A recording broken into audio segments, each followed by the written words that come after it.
The World Economic Forum, that is Klaus Schwab, orders young global leaders to, quote, ditch fossil fuels to save democracy, end quote.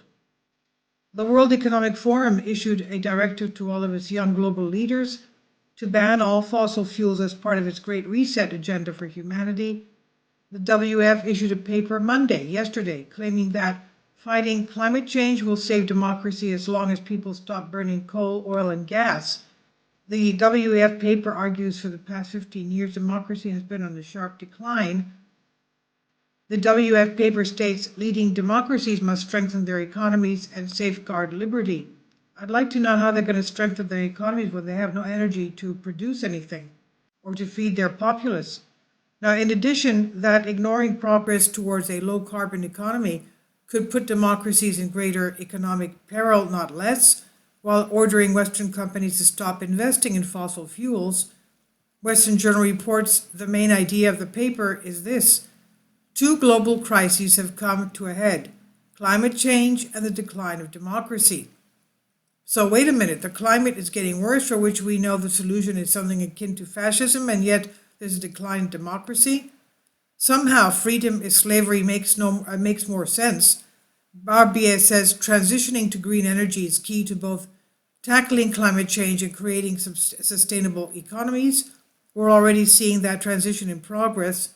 The Biden administration and Biden himself told us those high gas prices are deliberate incentives to get us into electric cars, and possibly high energy prices, of course, are key to sustainability, right? Ignorance is strength. But what about democracy? Barbier has an answer for that as well. He says collective action on a green transition is thereby not only good for the climate, but also vital for protecting democracy. Collective action protects democracy, question mark? In a sense, that's true for what is a democracy, but ultimately collective action. And what is collective action but increasing chaos that eventually leads to strong central control, question mark? Which of course makes a strong argument for democracy's antidote, a republic with its responsiveness, safeguards, and protections. Barbier provides a regression analysis which, unsurprisingly, shows the countries with the most freedom are the ones with the highest positive environmental scores. The world's most free country, according to Barbier, is Canada. Has anyone told Justin Trudeau? Canada is in 5th place environmentally behind the US, which is in 4th place environmentally and 9th in terms of freedom. Seeing the US ranked 9th place in freedom prompted me to wonder if others enter the equation.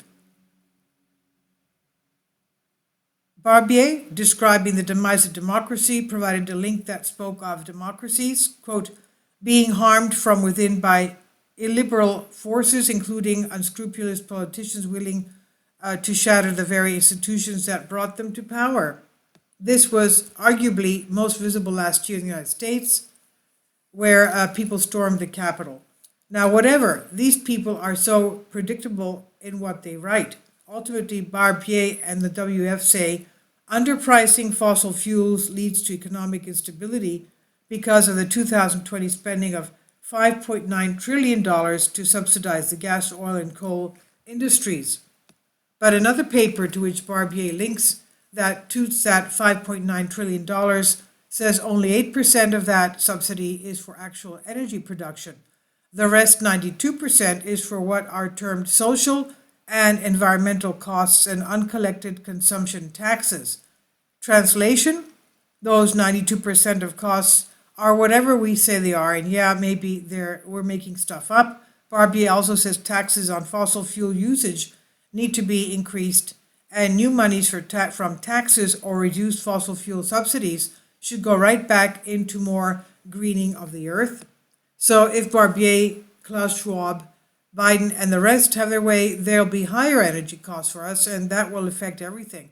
Transportation, food, housing, production, economies, and another recession. In other words, save the planet and starve the people, question mark.